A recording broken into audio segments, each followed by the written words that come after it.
कैसे हैं? आशा करता हूँ कि बहुत अच्छे होंगे। और जैसा कि आप लोगों को मालूम है कि बिहार जीविका का ये क्लासेज आप लोगों के शाम में 8 पीएम पे प्रोवाइड होता है। और बिल्कुल ये अगर आप क्लास मिस करते हैं तो 100% है कि आप कहीं ना कहीं बहुत पीछे रह जाएंगे इस रेस से। ठीक है, तो अगर आप बिहार जीविका में अगर सिलेक्शन लेना चाहते हैं तो इस पूरे के पूरे जो है आप लोगों को पेपर को डेली ही सॉल्व करना पड़ेगा। जैसे कि ये पेपर आप लोगों के लिए हम डेली जो है 70 क्वेश्चनों का कराते हैं, जो कि 100% बिल्कुल ऐसा ही पेपर आप लोगों के एग्जाम हॉल में देखने को मिलेगा। तो जो डेली ही क्लास को कर रहे हैं 100% है कि उनका उनका सिलेक्शन होने वाला है इस बार।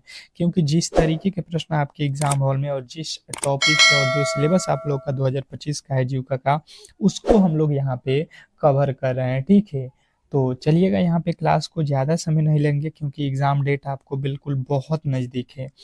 नवंबर आप समझ लीजिए कि ये दूर की बात हो गई, क्योंकि देखिए ये सितंबर चल रहा है, अक्टूबर में आप लोगों का पेपर होगा। क्यों?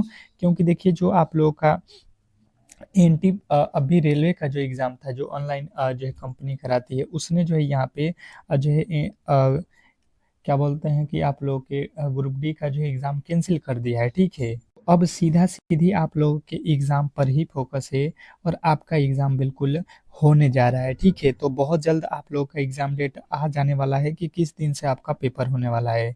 तो बिल्कुल आप लोग तैयार हो जाइए, बहुत कम समय बचा हुआ है। आप बिल्कुल क्लास को डेली ज्वाइन कीजिए। ठीक है, जो भी मेरे दोस्त क्लास को लाइक नहीं किए हैं तो बिल्कुल लाइक कर लीजिए और एक बार चैनल को सब्सक्राइब कर लीजिए। क्योंकि देखिए चैनल को सब्सक्राइब करोगे तो हर एक क्लास का नोटिफिकेशन आप तक जाएगा। ठीक है, और आपके लिए स्पेशल क्लास भी हम ला रहे हैं क्योंकि पेपर स्टार्ट हो चुका है। तो आपको मैथ का अलग और जो है रीजनिंग का अलग, जो है कंप्यूटर का अलग, अलग अलग क्लासेज करा के आप लोगों के पूरे जो है यहाँ पे कवर कर दिया जाएगा बहुत जल्द। तो चलिएगा यहाँ पे हम लोग जो है NRLM से पहले रिलेटेड प्रश्नों को कवर करते हैं फटाफट से कि दिन NRLM, डे NRLM में पंचसूत्र का जो है अभिप्राय क्या है। ये प्रश्न अगर आप लोगों से एग्जामिनर पूछता है तो आपके राइट उत्तर बनेगा कि SHG संचालन के 5 मूल नियम है। ठीक है, ऑप्शन नंबर बी जो है आप लोगों के बिल्कुल राइट उत्तर हो जाएगा। नेक्स्ट प्रश्न की ओर चलेंगे और अगला प्रश्न कह रहा है यहाँ पे कि कम्युनिटी इन्वेस्टमेंट फाउंड यानी कि CIF का जो है वितरण किस स्थान के माध्यम से होता है। क्वेश्चन आपके सामने है, दूसरे नंबर प्रश्न का राइट उत्तर बताने की कोशिश करेंगे सभी लोग। क्या पूछा गया है? कम्युनिटी इन्वेस्टमेंट फाउंड का जो है वितरण किस स्थान से होता है। फटाफट से जवाब देते चलेंगे क्योंकि क्वेश्चन ज़्यादा है तो हम ज़्यादा समय आप लोगों को नहीं दे सकते हैं, ये आप लोगों को बिल्कुल मालूम होगा। ठीक है, तो दूसरे का जिन्होंने बताया है कि ग्राम संगठन, तो बिल्कुल राइट उत्तर हो जाएगा ऑप्शन नंबर बी।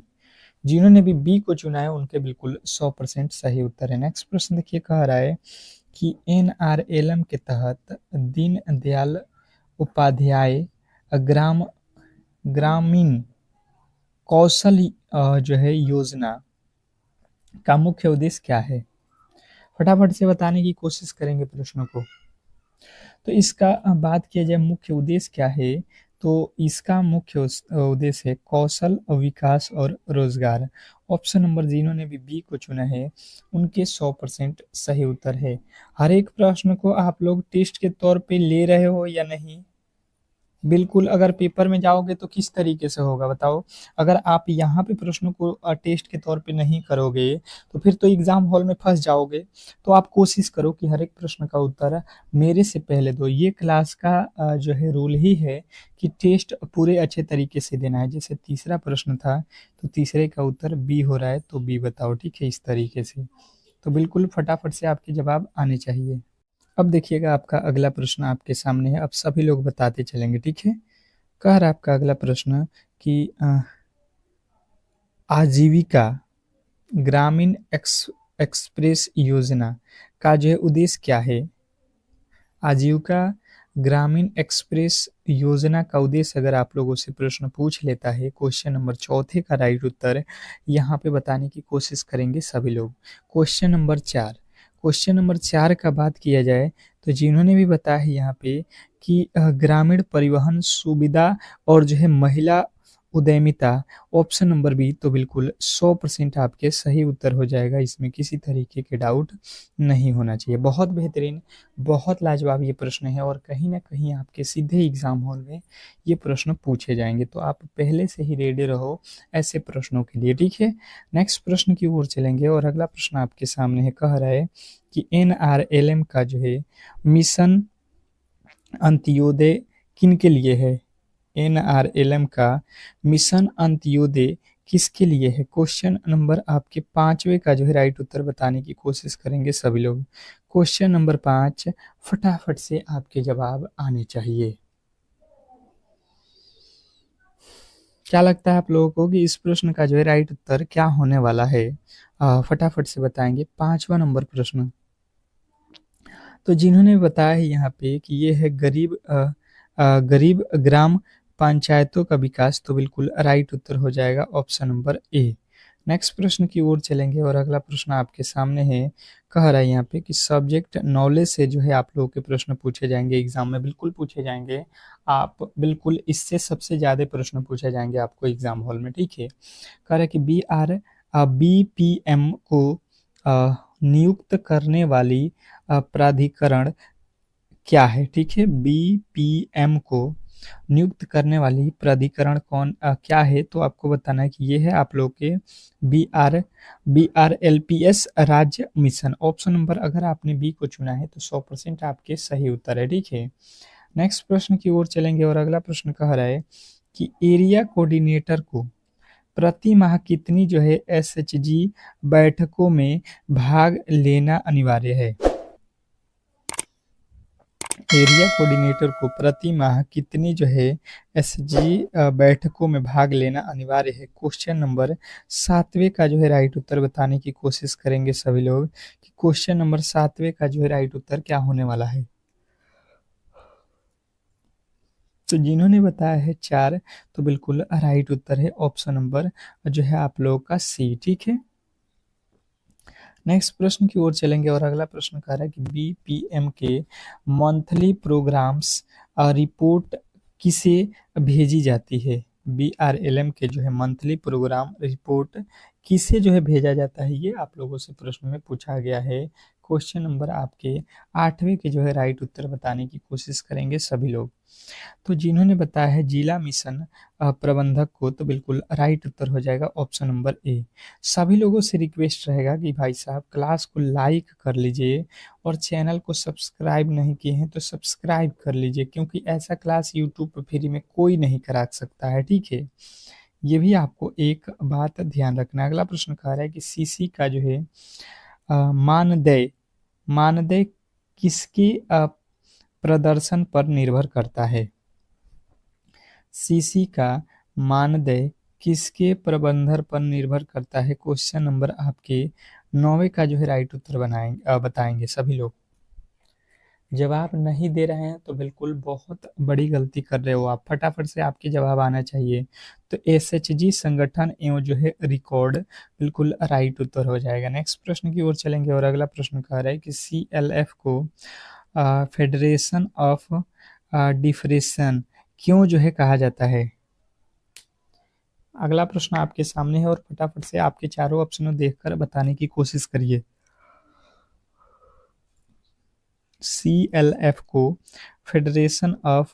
फेडरेशन क्यों कहा जाता है? तो आपको बताना है कि ये जो है यह कोई वीओ का संघ है, यह कोई वीओ का संघ है। ऑप्शन नंबर बी आपके 100% सही उत्तर है। नेक्स्ट प्रश्न की ओर चलेंगे और अगला प्रश्न कह रहा है कि बीपीएम को एसएचजी बैंक लिंकेज हेतु किसके साथ जो है एमओयू करना होता है?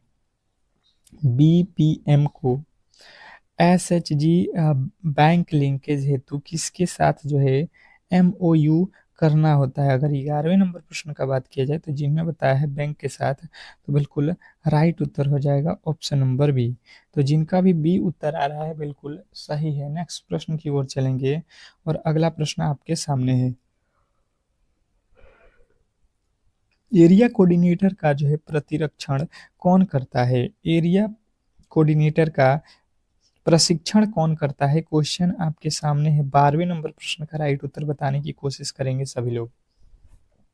क्वेश्चन नंबर 12, फटाफट से आपके जवाब आने चाहिए।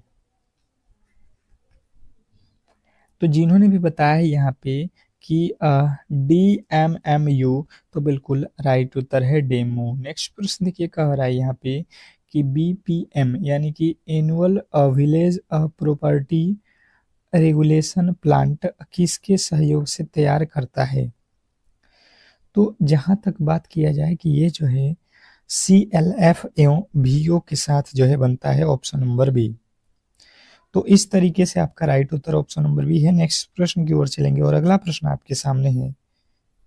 अगला प्रश्न कह रहा है कि सीसी का जो है मुख्य KPI है, मतलब सीसी का मुख्य KPI जो है क्या है? अगर 14वें नंबर प्रश्न का बात किया जाए तो जिन्होंने बताया यहाँ पे कि SHG नियमित मीटिंग और बचत, तो बिल्कुल राइट उत्तर है। नेक्स्ट प्रश्न की ओर चलेंगे और अगला प्रश्न आपके सामने है कि PBM यानी कि गिवेंस रिडरेसल मैकेनिज्म क्यों जो है बनता है? BPM। तो आपको बताना है कि ये जो है आप लोगों के जो है SHG या VO से संबंधित शिकायत निवारण के लिए बनता है। नेक्स्ट प्रश्न की ओर चलते हैं। अगला प्रश्न आपसे पूछा जाएगा भारत का जो है आधुनिक इतिहास है, ठीक है। ये टॉपिक आपको बहुत अच्छे तरीके से आने चाहिए, ठीक है। कह रहा है कि 1793 का जो है पर मैग्नेट सेटलमेंट किसने लागू किया? 1793 का जो है पर मैगनमेंट सेटलमेंट किसके द्वारा लागू किया गया? तो आपको बताना है लॉर्ड कॉर्नवालिस के द्वारा। नेक्स्ट प्रश्न की ओर चलेंगे और अगला प्रश्न कह रहा है कि हंटर कमीशन जो है किस उद्देश्य से बना? हंटर कमीशन किस उद्देश्य से बना, बताने की कोशिश करेंगे सभी लोग। तो जिन्होंने बताया है शिक्षा सुधार से, तो बिल्कुल राइट उत्तर है। नेक्स्ट प्रश्न की ओर चलेंगे। अगला प्रश्न कह रहा है 1919 का रॉलेट एक्ट क्यों जो है प्रसिद्ध है? 1919 का रॉलेट एक्ट क्यों प्रसिद्ध है, बताने की कोशिश करेंगे। तो 18वें नंबर प्रश्न का राइट उत्तर हो जाएगा कि जो है बिना जो है वारंट गिरफ्तारी और जो है प्रेस संबंधित है, ठीक है। नेक्स्ट प्रश्न की ओर चलेंगे और अगला प्रश्न कह रहा है कि पूना फैक्ट यानी 1932 किसके बीच हुआ? पूना पैक्ट किसके बीच हुआ था? ये प्रश्न आप लोगों से पूछ लिया है। 19वें नंबर प्रश्न का राइट उत्तर फटाफट से आप लोगों के आने चाहिए कि ये तो हुआ था गांधी जी और जो है मुस्लिम लीग के बीच, ऑप्शन नंबर ये जो है आप लोगों के बिल्कुल 100% सही उत्तर है। नेक्स्ट प्रश्न की ओर चलेंगे और अगला प्रश्न कह रहा है कि जो है कैबिनेट मिशन योजना के कैबिनेट मिशन योजना ने भारत के लिए कौन सा जो है विकल्प अस्वीकृत किया? कैबिनेट मिशन योजना ने भारत के लिए कौन सा मिशन जो है अस्वीकृत किया? अस्वीकृत। तो आपके राइट उत्तर बनेगा पाकिस्तान अलग राष्ट्र। नेक्स्ट प्रश्न की ओर चलेंगे और अगला प्रश्न कह रहा है कि पुरस्कार और सम्मान से रिलेटेड प्रश्न। पुरस्कार और सम्मान से रिलेटेड प्रश्न कह रहा है कि 2024 का भारत रत्न किन्हें दिया गया है? 2024 का भारत रत्न इनमें जो है किनको किनको मिला है? तो देखिए सबसे पहले एम एस स्वामीनाथन, इनको भी मिला है। लाल कृष्ण आडवाणी, इनको भी दिया गया है। कर्पूरी ठाकर, इनको भी दिया गया है। यानी इनमें से सभी लोगों को भारत रत्न मिला है। कब? 2024 में। तो बिल्कुल अभिव्याय कर लीजिएगा इन नामों को, क्योंकि अलग अलग पूछ सकता है। 2025 में पद्म विभूषण कितने व्यक्तियों को दिया गया? 2025 का बात किया जा रहा है कि कितने लोगों को पद्म विभूषण दिया गया है। क्वेश्चन नंबर 22वें के जो है राइट उत्तर फटाफट से आपके आने चाहिए। क्वेश्चन नंबर 22, जिन्होंने भी यहाँ पे बताने की कोशिश की है कि क्वेश्चन नंबर 22 का जो है यहाँ पे उत्तर जो है 7 लोगों को दिया गया है, तो बिल्कुल राइट उत्तर हो जाएगा ऑप्शन नंबर सी। नेक्स्ट प्रश्न की ओर चलेंगे और अगला प्रश्न कह रहा है कि 2025 का जो है Oscar best actress Oscar award जो है बेस्ट एक्ट्रेस अवार्ड किसे मिला? 2025 में बेस्ट एक्ट्रेस का अवार्ड जो है ये किसे दिया गया है? 23वें नंबर प्रश्न का राइट उत्तर सभी लोग बताएंगे। तो जिनका भी आ रहा है एड्रियन ब्राडी, तो बिल्कुल राइट उत्तर हो जाएगा ऑप्शन नंबर ए। जिन्होंने भी ए को चुना है बिल्कुल राइट उत्तर है, इसमें किसी तरीके के डाउट नहीं होना चाहिए। नेक्स्ट प्रश्न कह रहा है यहाँ पे कि ABEL एबेल प्राइज 2025 किस क्षेत्र में दिया गया? एबेल प्राइज किस क्षेत्र में दिया गया? क्वेश्चन नंबर आपके 24वें का राइट उत्तर बताएंगे सभी लोग। तो क्वेश्चन नंबर 24 का बात किया जाए तो ये जो है गणित के क्षेत्र में दिया गया। ऑप्शन नंबर बी वाले जितने भी मेरे दोस्त हैं उनके 100% सही उत्तर है, ठीक है। नेक्स्ट प्रश्न की ओर चलेंगे और अगला प्रश्न आपके सामने है, कह रहा है कि 2025 का जो है Lawrence world sportsman of the year कौन बने हैं? बताएंगे आप सभी लोग। तो जिनका भी उत्तर यहाँ पे आ रहा है कि ये तो पोल वाटर जो है डप्लाटिस, तो बिल्कुल राइट उत्तर है ऑप्शन नंबर ए। नेक्स्ट प्रश्न की ओर चलेंगे और अगला प्रश्न देखिए, करेंट अफेयर से रिलेटेड आपके प्रश्न एग्जाम हॉल में पूछे जाएंगे। तो बिल्कुल करेंट अफेयर के 5 से 6 प्रश्न तो आपको बिल्कुल देखने को मिलेगा ही मिलेगा। तो ये टॉपिक बहुत इंपॉर्टेंट हो जाता है और बहुत कम सवाल में ये प्रश्न आप फंसा सकते हो, ये भी ध्यान देना है।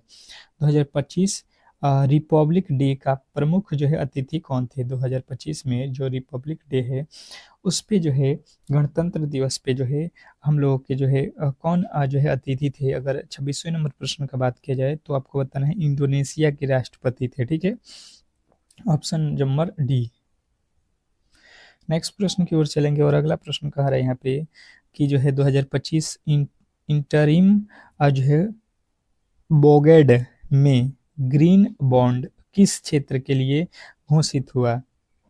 तो आपको बताना है कि ये तो आप लोगों के लिए किस क्षेत्र के लिए हुआ? तो पर्यावरणीय जो है परियोजनाएं के लिए हुआ। ऑप्शन नंबर बी जो है जितने भी मेरे दोस्त बताए हैं उनके बिल्कुल 100% सही उत्तर है। नेक्स्ट प्रश्न की ओर चलेंगे और अगला प्रश्न कह रहा है कि 2025 में भारत ने ब्रिक्स बैंक में कितने करोड़ डॉलर का जो है निवेश जो है बढ़ाया? 2025 में भारत ने ब्रिक्स बैंक में कितने करोड़ डॉलर का जो है निवेश बढ़ाया? क्वेश्चन नंबर 28वें के राइट उत्तर बताने की कोशिश करेंगे सभी लोग।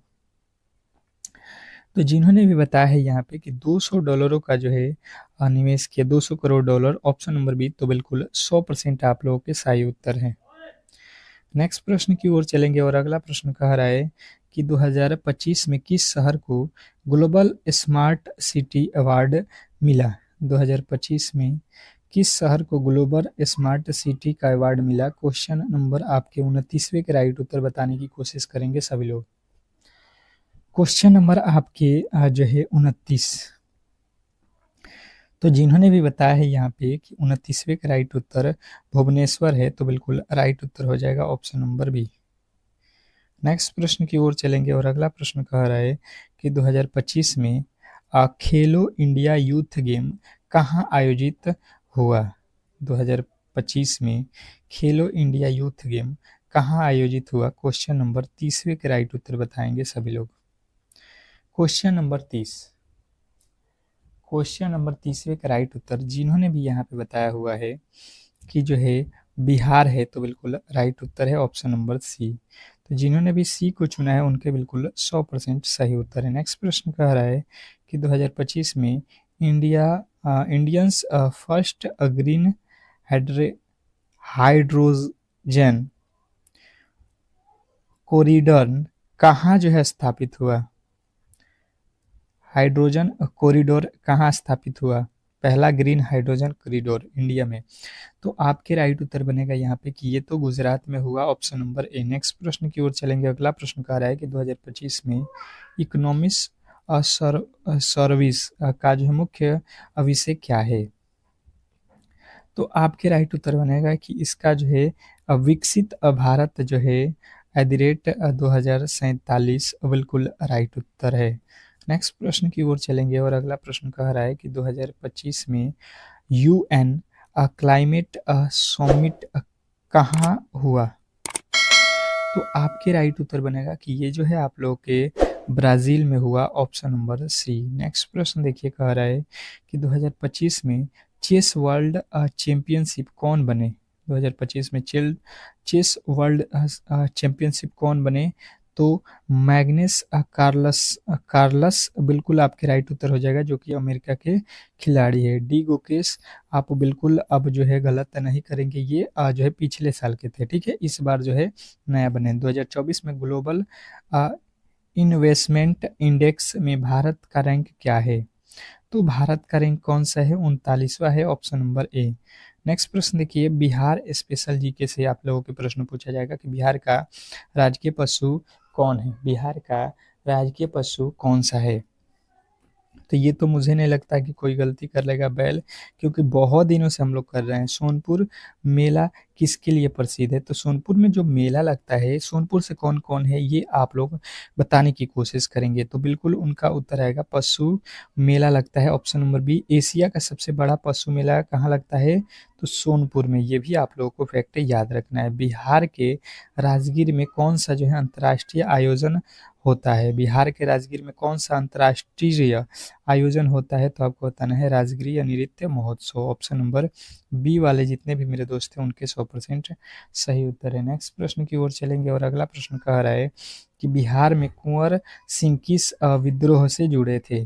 बिहार में कुंवर सिंह किस विद्रोह से जुड़े थे? क्वेश्चन नंबर 39वें के जो है राइट उत्तर बताने की कोशिश करेंगे, तो 1700 जो है 57 का प्रथम स्वतंत्रता संग्राम से। नेक्स्ट प्रश्न की ओर चलेंगे और अगला प्रश्न कह रहा है कि बिहार के किस जिले में मध्यकालीन जो है सासाराम का जो है शेरशाह मकबरा स्थित है?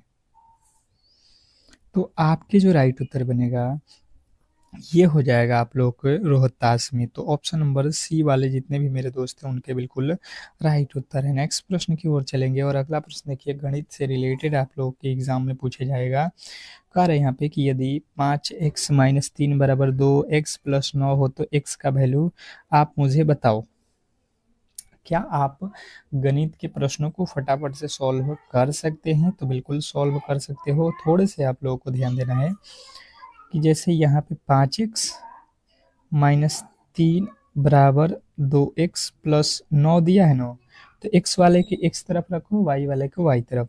यहाँ पे हो जाएगा 5x और ये 2x है तो इधर आएगा तो माइनस का 2x हो जाएगा, बराबर इधर 9 और इधर -3 है तो इधर जाएगा +3 हो जाएगा।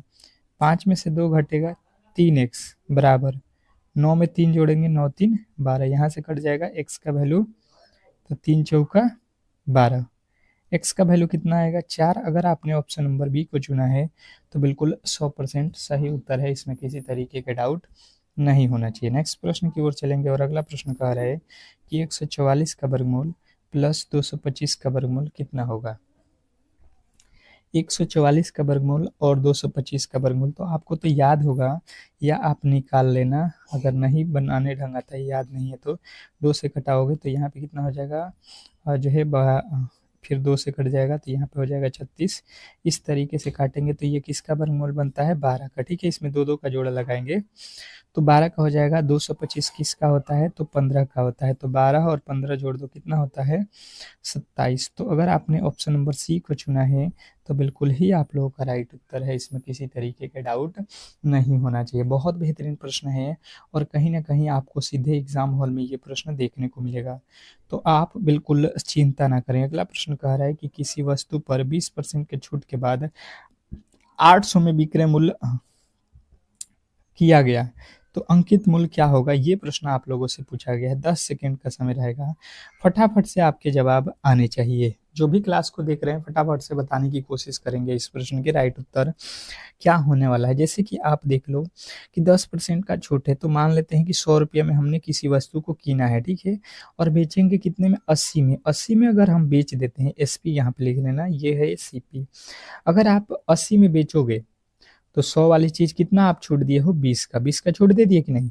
इसने बोला यही बात। तो हमने 800 रुपये का कीना है कोई चीज और हमसे पूछ रहा है कि यहाँ पे अंकित मूल्य, तो अंकित मूल्य तो यही है, इतना में कीने थे इतना और 80 में ही बेच रहे हैं, मतलब हमको 100 वाला वस्तु निकालना है। तो 100/80 कर लेंगे, यहाँ से 80 के पहाड़े में 80, यहाँ से 100 में 10 से गुणा करेंगे तो 1000 रुपया जो है आपके बिल्कुल राइट उत्तर हो जाएगा। नेक्स्ट प्रश्न की ओर चलेंगे और अगला प्रश्न कह रहा है 15% ऑफ 320 प्लस 25% ऑफ 200 640, इसका जो है वैल्यू हम लोगों को निकालना है। बताने की कोशिश करेंगे सभी लोग कि क्वेश्चन नंबर 44वें का जो है राइट उत्तर क्या होने वाला है। क्वेश्चन नंबर 44 फटाफट से आपके जवाब आना चाहिए। जैसे कि मैंने यहाँ पे देखा, देखिए 15% परसेंट का जो है यहाँ पे चिन्ह दे दो, फिर से परसेंट का मतलब जो है बट्टा में 100, जैसे यहाँ पे लिख लो 320 है, इसका 15% निकाल लो, तो यानी कि 15 बट्टा में 100 हो जाएगा। यहाँ पे गुणे रखो, का मतलब क्या होता है गुणा, फिर प्लस है तो प्लस, फिर 640 है तो 640, इसका 25% यानी कि 25 बट्टा 100। यहाँ से अब बना लो 25 के पहाड़े में 25 चौका 100, 4 के पहाड़े में 16 चौका 64, यानी कि 60 हो गया। ये देखो एक जीरो से एक जीरो कट जाएगा, 15 के ये पहाड़ा में 2 मर्त में 5 के, ये 3 मर्त में, ये 2 के पहाड़ में 16, 16 में 3 से गुणा करो, 16 तिया 48 प्लस 160 कितना हो जाएगा, ये जोड़ दोगे तो ये हो जाएगा कितना 208। ऑप्शन नंबर सी आपके बिल्कुल 100% सही उत्तर है। नेक्स्ट प्रश्न की ओर चलेंगे और अगला प्रश्न कह रहा है कि यदि ए और बी मिलकर किसी काम को, तो ए और बी मिल जा रहे हैं, मतलब ए और प्लस बी किसी काम को 12 दिन में कर सकते हैं, बी अकेले। अब भाई साहब बी अकेले इस काम को 18 दिन में कर रहा है, तो हम सबसे पहले टोटल काम निकालेंगे, तो 12 और 18 का एलसीएम निकाल लेंगे, तो 12 और 18 का एलसीएम यानी कि 36, टोटल काम 36 है। ए जो है ए और बी मिलकर 12 या 36, एक दिन में तीन तीन करते हैं। बी अकेले 18 दूना 36 दो काम करता है। बी एक दिन में कितना काम करेगा, 2। तो यहाँ से देखो हमें पूछ रहा है ए अकेले काम कितना करेगा, तो ए और बी मिलकर कितना काम करते हैं, 3, उसमें से बी काम करता है 2, तो घटा लो बी वाला वैल्यू, तो ए का वैल्यू कितना हो जाएगा 1। 3 काम ए और बी दोनों मिलकर कर रहे हैं, 2 काम अकेले ए कर रहा है, बी कर रहा है, तो ए वाला कितना करता होगा, 1 करता होगा। अब हमसे पूछ रहा है कि टोटल काम ए कितना दिन में, तो टोटल काम कितना है 36 दिन, 36 काम करना है, तो ए से भाग दे दो 36 में, ए वाला जो 1 काम कर रहा है, तो 36 दिन लगेगा पूरा का पूरा काम करने में, ऑप्शन नंबर सी। नेक्स्ट प्रश्न देखिए कह रहा है यहाँ पे कि 84 और जो है 210 का एलसीएम क्या होगा। तो देखिए इसका एलसीएम आप इजीली निकाल सकते हैं। अगर इसमें गुणा करते हैं हम कितने से, तो अगर हम 5 से गुणा करते हैं तो 4 पचे 20 हो जाएगा, 8 पचे 40 और 2 42 हो जाएगा। बिल्कुल ही आप देख लो इसके निकाल के, 8 4 और 210 का एलसीएम आप 21 से काट दोगे, 21 चौके 84, 21 एक में 1, फिर जो है यहाँ से काट दोगे 2 से 2 5, सबका गुणा कर दो, 2 पचे 10, 10 दूना 20, 20 में 21 से गुणा कर दोगे, 21 दूना 42, आपके राइट उत्तर बनेगा ऑप्शन नंबर ए। नेक्स्ट प्रश्न की ओर चलेंगे और अगला प्रश्न कह रहा है कि चक्रवृद्धि ब्याज 2000 रुपये पर 2 वर्ष दर 10%, तो सीआई लिखा लो। तो सीआई बराबर फॉर्मूला आपने मालूम है पढ़ा होगा, पी इंटू 1 प्लस आर बट्टा 100, यही तो फॉर्मूला होता है, और पावर में समय टी। मूलधन कितना दिया है 2000, तो 2000 रखो, 1 प्लस आर का वैल्यू कितना है 10 बट्टा में 100, और टी का वैल्यू कितना दिया है 2, तो यहाँ से तो एक जीरो से एक जीरो कट जाएगा, बचेगा 10, 10 कम 10 1 11, यानी कि 2000 गुणे 11 बट्टा 10 करेंगे, गुणे 11 बट्टा 10 करेंगे, 2 बार है इसीलिए 2 बार लिखे, एक जीरो 2 जीरो से 2 जीरो कट जाएगा, 11 में 11 से 121, 121 में 2 से गुणा कर दो, 121 में 2 से गुणा करेंगे जब हम लोग, तो कितना मिलेगा 2 4 2, यानी कि कितना हो गया 2420, कितना हो गया हम लोग के पास 2420 हो गया। ये होता है मिश्र धन। अब देखो 2000 रुपया हम लोग के पास पहले था और अब हो गया 2420, तो यहाँ पे हम लोगों ने कितना ब्याज दिया है चक्रवृद्धि ब्याज, तो 400 जो है आप लोगों के 20 रुपया हम लोगों ने चक्रवृद्धि ब्याज दिया। नेक्स्ट प्रश्न देखिए कह रहा है श्रृंखला से रिलेटेड प्रश्न यानी कि रीजनिंग, ठीक है। देखिए रीजनिंग के रिलेटेड प्रश्न कह रहा है कि 2 से 5 हुआ, मतलब यहाँ पे 3 जोड़ दिया, 5 से 10 हुआ मतलब 5 जोड़ दिया, 10 से जो है 17 यानी कि 7 जोड़ दिया, 17 से 26 यानी कि 9 जोड़ दिया। तो देखो 3 5 7 9, तो 9 के बाद आप कितना जोड़ोगे 11, तो 11 जोड़ोगे तो कितना आ जाएगा 37, जो है आपके बिल्कुल राइट उत्तर है ऑप्शन नंबर सी। नेक्स्ट प्रश्न की ओर चलेंगे और अगला प्रश्न कह रहा है कि यदि टेबल को जो है 40 चेयर को जो है 39, तो बुक को क्या लिखा जाएगा? तो सबसे पहले टेबल का कोड देखो 20 होता है, टी का कोड, ए का कोड 1 होता है, बी का कोड 2 होता है, एल का कोड 12 होता है, ई का कोड 5 होता है। सबको जोड़ो, 12 5 17, 2 19 21 और 20 जोड़ देंगे तो 40। सबके प्लेस वैल्यू यहाँ पे जोड़ा गया है, ठीक है, तो हम भी सबका प्लेस वैल्यू यहाँ पे रख के जोड़ लेंगे। बी होता है 2 पे, ओ होता है 15 पे, फिर ओ होता है 15 पे, फिर के होता है आप लोगों का 12 पे, सॉरी 11 पे होता है ना, एल 12 पे होता है। सबको जोड़ लो, 15 15 30, 30 और 11 41 और 2 43 जो है आपके बिल्कुल 100% सही उत्तर है, जो कि ऑप्शन नंबर डी में दिया गया है। नेक्स्ट प्रश्न की ओर चलेंगे और अगला प्रश्न कह रहा है कि तेरे भाई की बेटी मेरी किस रिश्ते में है? तेरे भाई की बेटी मेरी किस रिश्ते में है? बहन है, भतीजी है, पोती है, चचेरी बहन है? तो देखो, तेरे भाई की बेटी, तेरे भाई की बेटी आप सामने वाले को बोल रहे हैं कि बेटी मेरी किस तरीके से, तो आपका वो दोस्त है, तो दोस्त का भाई क्या लगेगा? वो भी भाई लगेगा, और भाई का मतलब भतीजी लगेगा। ऑप्शन नंबर बी जो है आप लोगों को